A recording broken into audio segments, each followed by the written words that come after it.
Welcome back to another author interview. Our author today is Nicki Jacobsmeyer. She lives in rural Missouri where she writes fiction and nonfiction for adults and children. She inspires others to discover the dream through reading and believes books are windows to the world. How are you today, Nicki? I'm wonderful. How are you, Jenny? I'm doing okay.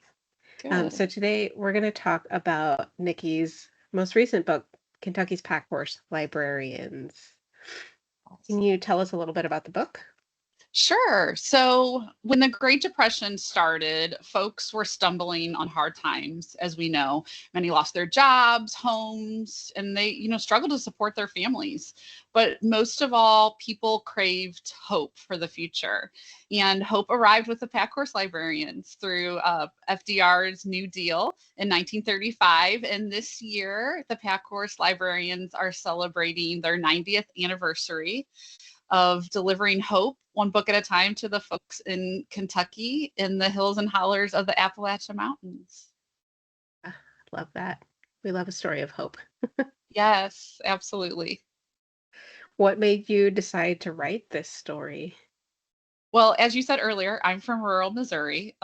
So why, that's the first question people ask me. So why Kentucky, and back in 2017, one of my dear friends and critique writing partners gave me this article from Atlas Obscura about the Packhorse Librarians. And she knew that I was a book and horse lover and also loved nonfiction. And I just fell in love with these women's grace and grit, and I knew I had to share their story.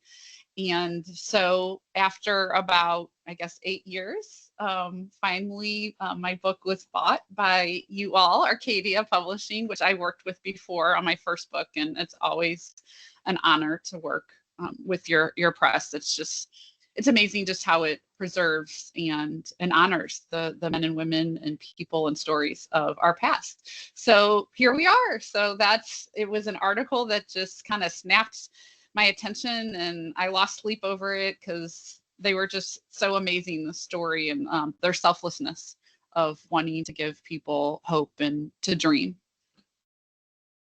That's beautiful. It's fun how like inspiration comes to us from all over. Absolutely. Well, do you have any like favorite anecdotes from the book, either stories of the women or, any of your research or writing that you just loved? Sure, sure. I mean, it's really hard to pick, I will say Right. that. But a couple things were I learned that much like today, when you borrow a book from the library, they don't want you to dog ear the corners or, full pages and stuff because you want to keep the books in circulation as long as possible. So what the Packhorse librarians did is they would use old like wallpaper swatches, but mostly they would repurchase Christmas cards and make them into bookmarks. And every patron who checked out a book got one of these bookmarks. And they were just this treasure, it was like Santa Claus coming to them. And so I try to honor that at my author events. I have since 2017 kept all my Christmas cards and asked friends and family if they weren't going to keep theirs, if I could have them. And so every reader and visitor gets a Christmas bookmark, just like during the Packhorse Librarians. So just to honor that that was something they did and wanted to, a gift they wanted to give to their patrons. Another thing that was really, really fascinating to me that I learned about during my research was the scrapbooks that the Packhorse librarians would make. So when books did go too worn and out of circulation, or maybe newspaper or magazine articles, librarians would construct their own scrapbooks for the people and their roots. And in the book, you can see amazing pictures that photographer and professor Jason Vance was just lovely enough to give me permission to use in the books. And it was like this snapshot and keepsake of the culture and the people of that time.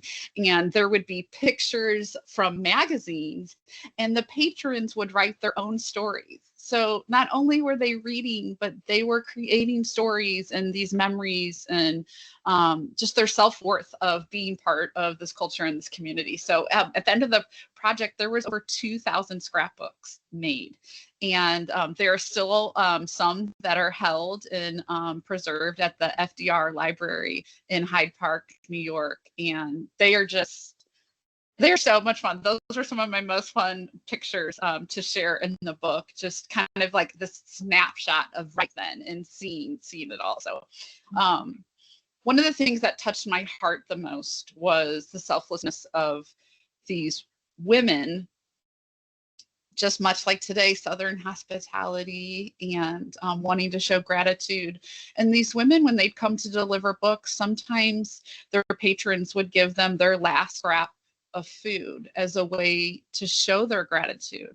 And the librarians wouldn't dare, not take it, right? Because they didn't want to insult in the family, because that was such, a strong, value. And so they would take it, and then often they would, pass it on maybe to the next house, the patrons. But that's always stuck with me. And still today, just the selflessness of Kentuckians and people that live in Appalachia, that they wanted to show that. And sometimes if they didn't have food to share, they would share a family recipe, and that would make it into the scrapbook sometimes to share with the community. So those things were really, really amazing. And as far as when I did actual research and went to Kentucky a couple times and talked to people, I just fell in love with their warmth and generosity. And it's a beautiful, country, and just trying to portray the accuracy of their culture, because I think a lot of times they're misunderstood. And so it was really wonderful to be able to show the true nature of Appalachia people and them embracing me to tell the story. That's so like heartwarming. It is. I feel like I got so much more from these women that, that their work is still making an impact, after all this time. So. What type of impact would you say they're continuing to make on the community? Well, even though the Packhorse Librarian Project started in Kentucky back then, the whole nation was very much focusing on literacy and the arts. And there's lots of WPA posters that you can see in the book from all over states. And so I think it was Eleanor Roosevelt specifically, and Ellen Woodward, who was working with her in government, is these two women wanted to make literacy this important priority. Yes, everyone, needed to eat and they needed clothes, but Eleanor Roosevelt said something. She says, we need to feed their minds. And that phrase just like, it's just so gut wrenching, because it's true today, right? Literature gives people hope. They learn new things. And in a time when people were needing jobs, this was something huge they could learn or they could escape. And I think the same is today. And so I think the need for literacy, and you see it in, your local library programs and things like that they're outreaching, whether it's a bookmobile or going to senior living communities or schools that don't have, right? That outreach has continued today, that no one should be deprived of literature and words. Absolutely. I mean, I work for a publishing company, so I can't I'm a little biased. But right, yes. right. We're preaching to the choir here, right? But right. Yes. So you said that you liked horses. Did you work with horses or ride horses when you were younger? Yeah. So, I mean, I did the typical, go to an equestrian center and, ride for the day kind of thing. But when I started researching this book back in 2017, I knew I needed to get around horses, in person instead of just reading. And I love researching. And so, like you said, I live in rural Missouri and I have an equestrian centers, all around me. And so I did some research and found one, and I, asked her, can I ride equestrian? And I said, can I work for you for your knowledge? And she was like, absolutely. So, I was mucking stalls, and I learned so much, and just so much about these amazing creatures and these animals, and how therapeutic they are and things like that. And I did take lessons for a while, just to have that experience. And then I realized riding a horse correctly and well is a lot of work and a lot of time. And I kind of had to choose between riding words and riding the horse, with raising kids and whatnot. So I still go there, and I still volunteer, and it's a wonderful thing. And it made me even more amazed of what these librarians did and the terrain they traversed among everything else. I mean, no matter the weather, people were relying on them, and they took that very, very seriously. So, so I still get to get my horse therapy, and they're amazing animals, and teach us humans so much. 100% agree with that. I grew up with horses, so I'm You did? Oh, partial. yeah. Yeah, I bet. Aren't they great? They're just so cool. So Yeah. They're so giant, but they really are gentle. They're they are. also, and this, excuse me, this might be a little bit of human error, but I feel like they're also very fragile for being such big, like massive Yes. animals. Yeah, that is something, I would totally agree with you, Jenny, that I learned. Like, who would have thought the sound of a Walmart bag would scare this 1,000-pound animal? I mean, I would have never guessed that, right? And so it's important to me when I write, whether it's nonfiction or fiction, like try to be as authentic and accurate as possible. So that really was a treat to be able to do that, and see them in action, and not sometimes the way they're portrayed in movies and things like that. Right. When your book came out, it was obviously kind of right after Hurricane Helene had hit Western North Carolina here. And so a big comparison that I made was in Western North Carolina. So I'm pretty close to the border in South Carolina. Mm-hmm. And they also used pack horses. A lot of people, because they were stuck in their homes and on the mountains, I saw a lot of pack horses and pack mules were being utilized Oh, because they could wow. traverse the terrain and I people were know. taking supplies up the mountain. That's so fascinating. I mean, yeah, they can go places, and I love that. Everyone's resourceful to use that. And not only that, but you talking about Helene kind of made me think about COVID, and the fact that COVID, I think, kind of, that awful time kind of renewed my spirit about these women, because all of a sudden the whole world knew what it was like to feel isolated. And was it the same as the Great Depression? No. And we all experienced COVID differently depending where we lived and whatnot.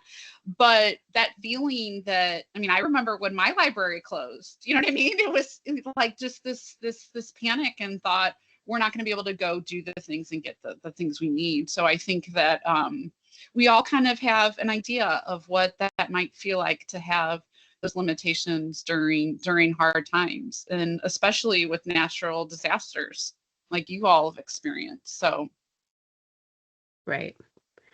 Absolutely. So support your libraries.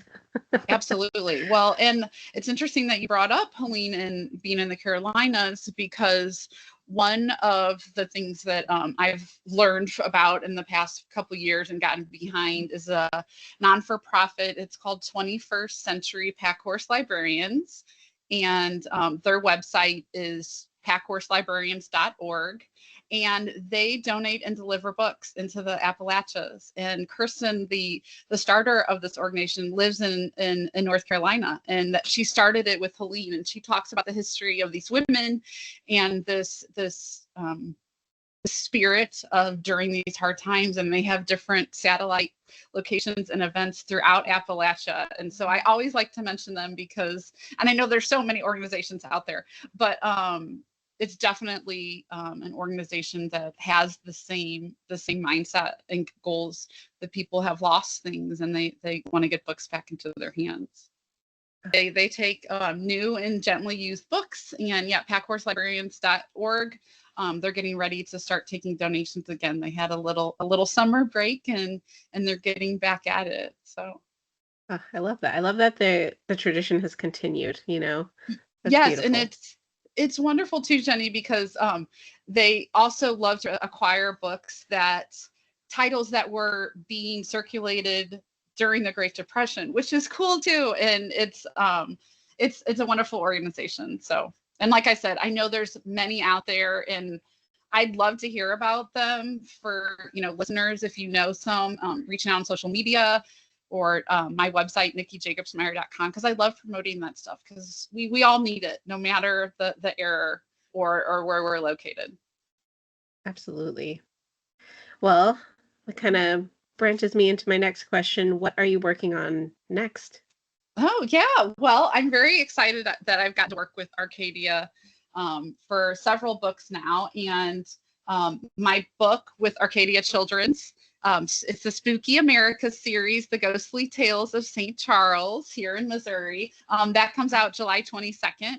And I'm really pleased to say also, it has not been announced, but just a little teaser, the Arcadia Children's Books, there is going to be a companion novel or companion book to Kentucky's Packhorse Librarians coming out hopefully in 2026. So I'm grateful that I've gotten to work on so many titles with you all, and just bringing history to life. Well, we appreciate you. And we're Oh, thank excited to you. see the next couple of books come out as well. And I just wanted to say thank you for doing this interview with us. This is such a unique, beautiful story, and we're so thankful that you wrote it for us. Oh, thank you, Jenny. Thank you for having me.